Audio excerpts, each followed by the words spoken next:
आइए जानते हैं आज की कुछ अंतर्राष्ट्रीय खबरों को। पहले एक नजर आज की हेडलाइंस पर। नहीं संभले तो यहां भी आएगी बड़ी तबाही। ब्रिटेन कोरोना की चौथी तो फ्रांस पांचवी लहर में फंसा। पेट्रोल डीजल के नए रेट जारी। आज से उत्तर प्रदेश के 2 दिवसीय दौरे पर गृह मंत्री अमित शाह। एक नेता एक पद के फॉर्मूले पर होगा राजस्थान कैबिनेट में फेरबदल। भारत ने अवैध कब्जे को कभी नहीं स्वीकारा। अरुणाचल में चीनी गांव की रिपोर्ट पर विदेश मंत्री का बयान। फ्रांस में कोरोना की पांचवी लहर शुरू। कांग्रेस नेता सलमान खुर्शीद की किताब सनराइज ओवर अयोध्या पर बवाल। और जाने खलनायक अमजद खान के बारे में। बाबर आजम ने बताई पाकिस्तान की वह छोटी गलती। पाकिस्तान की हार से बाबर आजम नाराज। हमने भले कुछ महीने पहले ही कोरोना की भयानक दूसरी लहर का सामना किया हो, मगर संक्रमण घटते ही अधिकांश लोगों के मास्क उतर गए हैं। कई लोग तो अब मानने लगे हैं कि भारत से संक्रमण गुजर गया और अब तीसरी लहर शायद ही आए। इस लापरवाही भरे आलम में आपको यह जान लेना चाहिए कि अभी ब्रिटेन कोरोना संक्रमण की चौथी और फ्रांस पांचवी लहर का सामना कर रहे हैं। इन दोनों यूरोपीय देशों ने पहले भी संक्रमण की बेहद मारक लहर को झेला, लेकिन दोबारा संक्रमण ने यहां पलटी मारी है। इसलिए भारत के लोगों को सावधान रहने की जरूरत है, मास्क लगाने की जरूरत है, क्योंकि लापरवाही बरतने से तीसरी लहर आ सकती है। सरकारी तेल कंपनियों की ओर से आज लगातार 8वें दिन भी पेट्रोल डीजल के दामों में कोई बदलाव नहीं किया गया है। इसके बावजूद राजस्थान के श्रीगंगानगर में पेट्रोल डीजल देश में सबसे महंगा और पोर्ट ब्लेयर में सबसे सस्ता बिक रहा है। श्रीगंगानगर के मुकाबले पोर्ट ब्लेयर में पेट्रोल और डीजल करीब 33 रुपए सस्ता है। यहाँ डीजल 77 रुपए 13 पैसे लीटर तो पेट्रोल मात्र 82 रुपए 96 पैसे प्रति लीटर बिक रहे हैं। केंद्रीय गृह मंत्री अमित शाह आज से वाराणसी के दौरे पर जा रहे हैं। इस 2 दिवसीय दौरे के दौरान वह कई कार्यक्रमों को संबोधित करेंगे।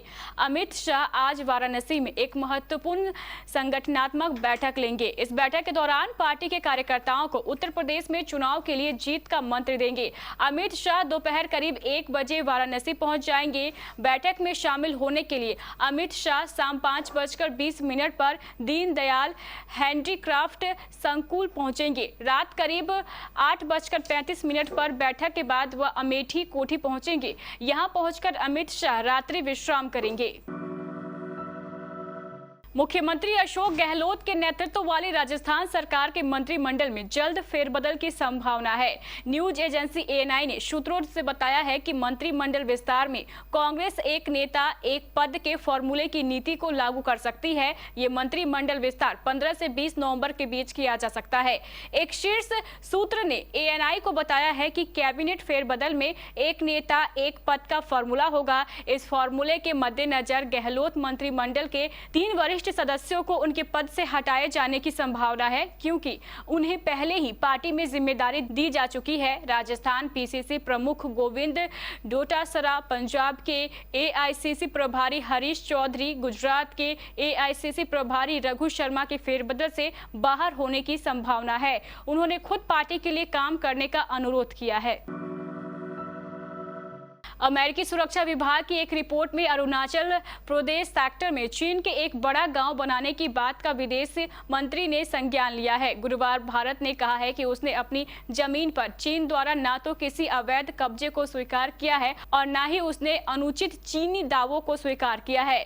विदेश मंत्रालय के प्रवक्ता अरविंदम बागची ने कहा है कि भारत अपनी सुरक्षा पर प्रभाव डालने वाले सभी घटनाक्रमों पर निरंतर नजर रखता है और अपनी संप्रभुता तथा क्षेत्रीय अखंडता की हिफाजत के लिए सभी आवश्यक कदम उठाता है। उन्होंने कहा है कि भारत ने भी चीन से लगे सीमावर्ती इलाके में सैकड़ों और पुलों के निर्माण सहित बुनियादी ढांचों के विकास में तेजी लाई है।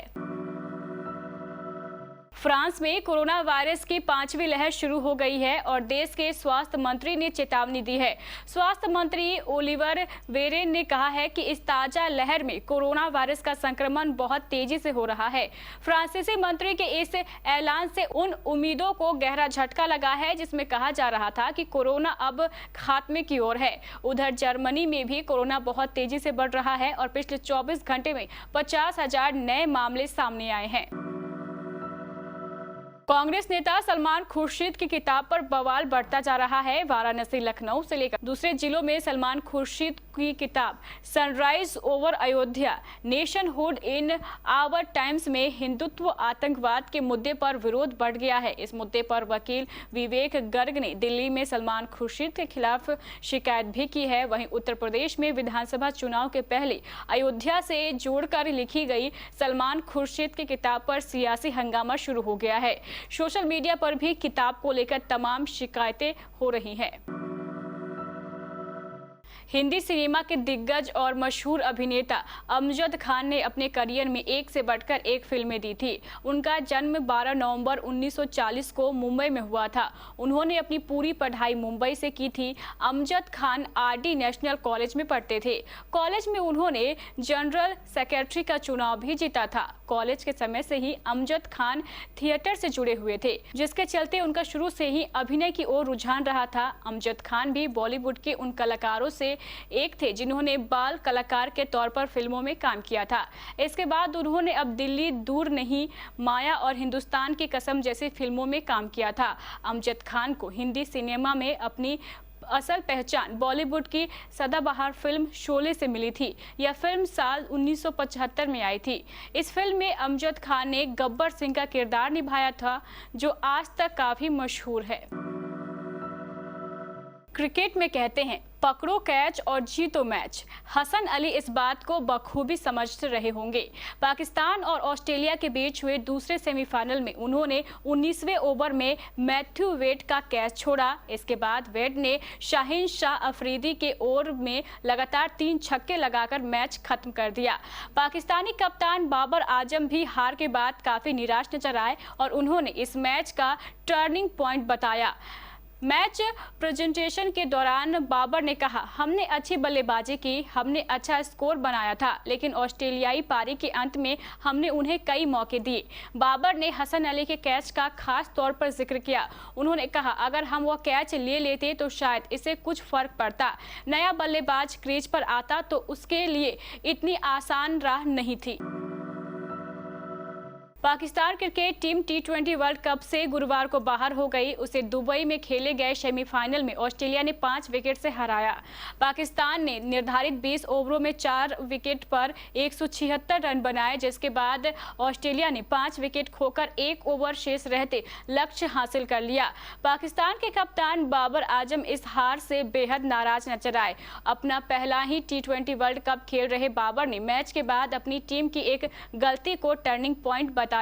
रोमांच से भरपूर इस मुकाबले में पाकिस्तान गेंदबाज ने एक वक्त मैच का रुख अपनी टीम की ओर कर दिया था, लेकिन मैथ्यू वेड और मार्क स्टोनिस ने अंतिम ओवरों में तूफानी अंदाज में बल्लेबाजी करते हुए ऑस्ट्रेलिया को जीत दिला दी।